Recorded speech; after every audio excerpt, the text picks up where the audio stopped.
everyone, and welcome back to a new episode of Flight Simulator 2020 Development Update, the latest as of June 11th, from yesterday, Thursday.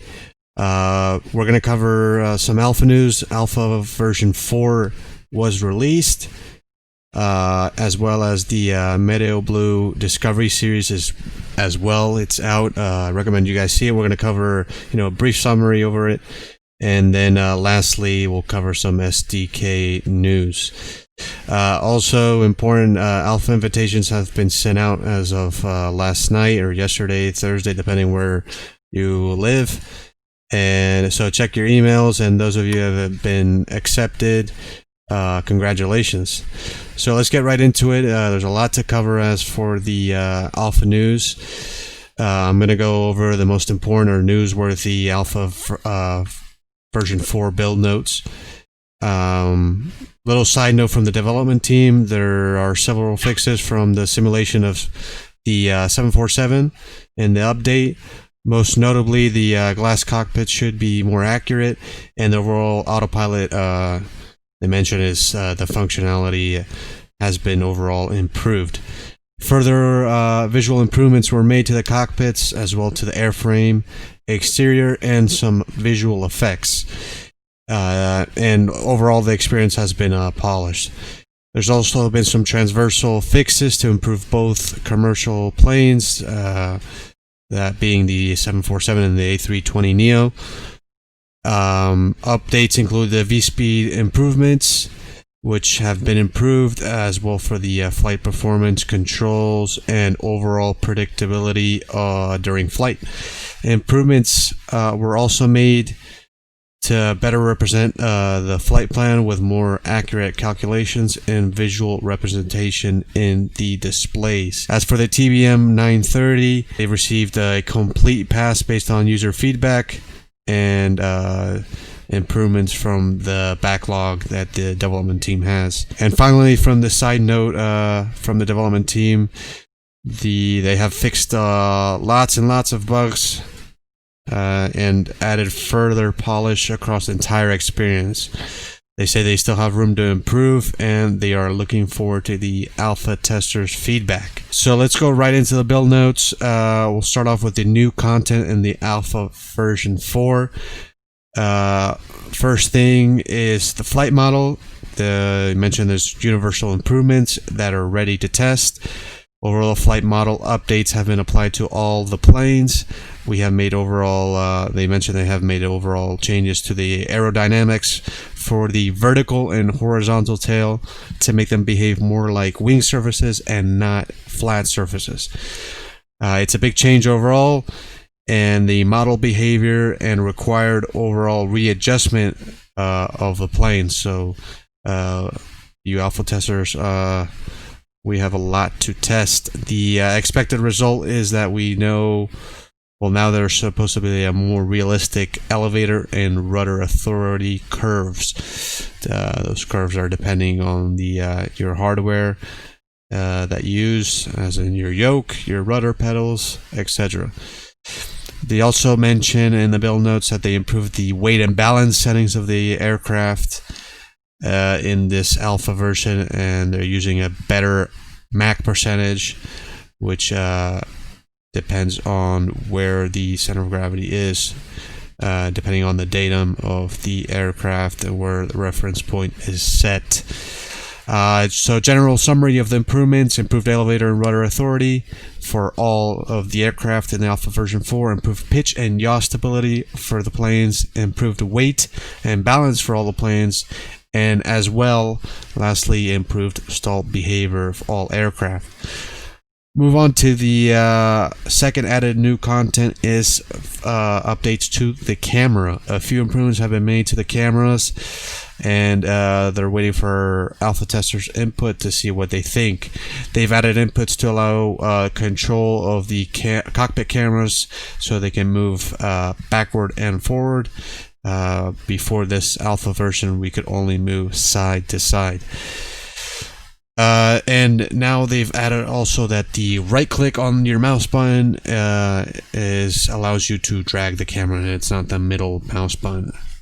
I mean, you could still use the middle mouse button, but now you can use the right mouse button as well. For the community feedback fixes, all controls and inputs, some of the alpha testers were reporting issues with losing their control and assignments, which will revert to default settings. That seems to be fixed.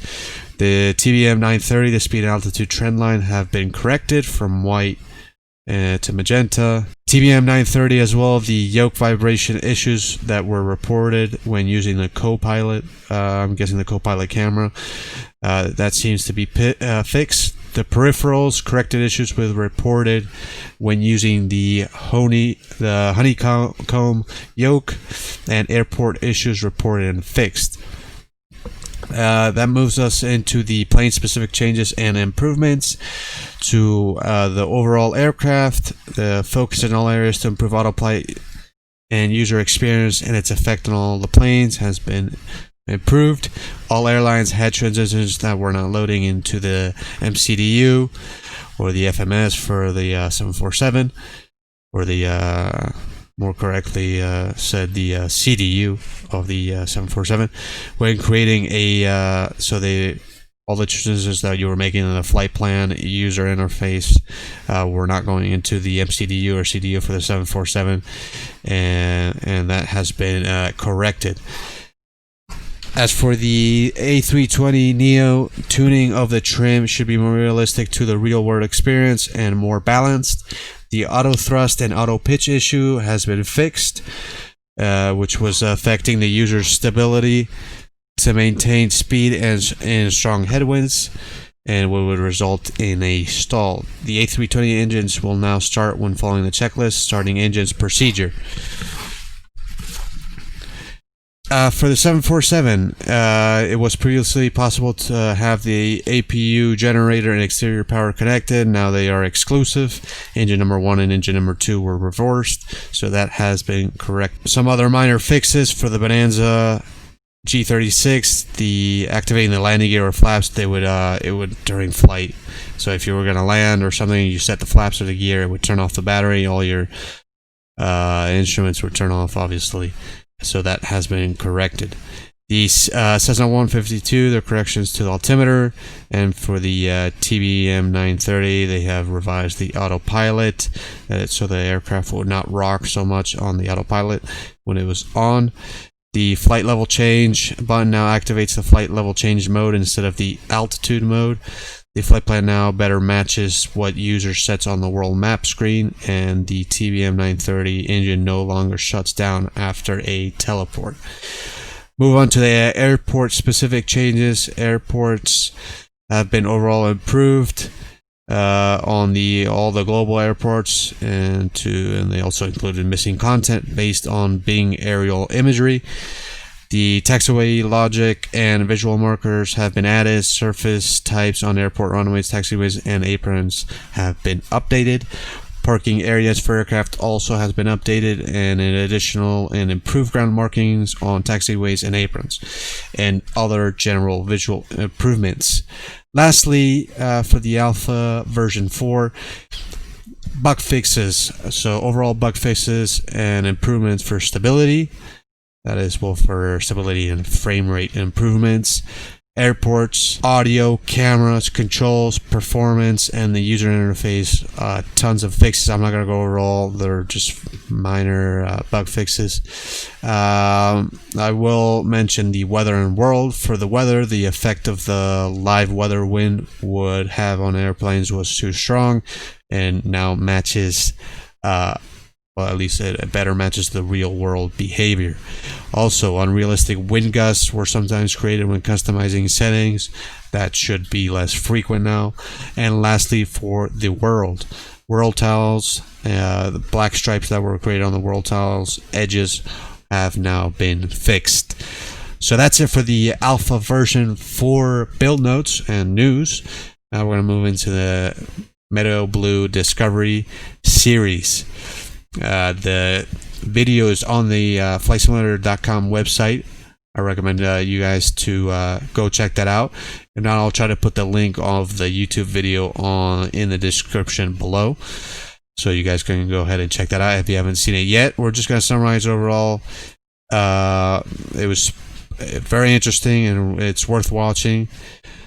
So overall, the METEOBLUE company is an innovative weather analysis company that has been partnered with Microsoft to give us the best meteorology experience in the upcoming flight sim.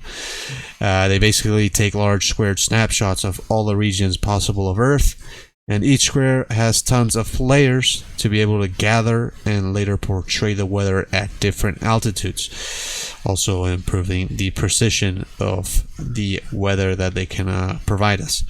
They also further explain how they go about implementing forecasts and how they do their best to provide the most accurate forecast possible. At the end of the day, they are forecasts, so that means sometimes they are extremely accurate or sometimes completely wrong. The company METEOBLUE works on methods to provide a forecast model to correct and provide as accurate as possible, so the forecast is close to what the weather ends up being in actual real life. So I still recommend you guys to go see the video. It's about 8 minutes long and it's a good video. That's just a brief summary of what they mention, and we'll move on to the SDK news. It's short. I'm not going to go into the specifics because I am not a third-party developer. I am just flight sim user. So for the SDK update, they continue to make good progress and plan to release an update to the SDK next week. They're working on improving the documentation as well. In addition, they are working on a video series or tutorials to help illustrate the usage of the SDK. So that's it for this episode, guys, of the development update of the latest news released as of June 11th. Please, if you enjoyed the video, consider subscribing to my channel for the latest topics and news on the Microsoft Flight Simulator, as well as other simulators. Also, let me know down in the comments below what future topics you would like me to cover, and let me know your overall excitement for this flight simulator.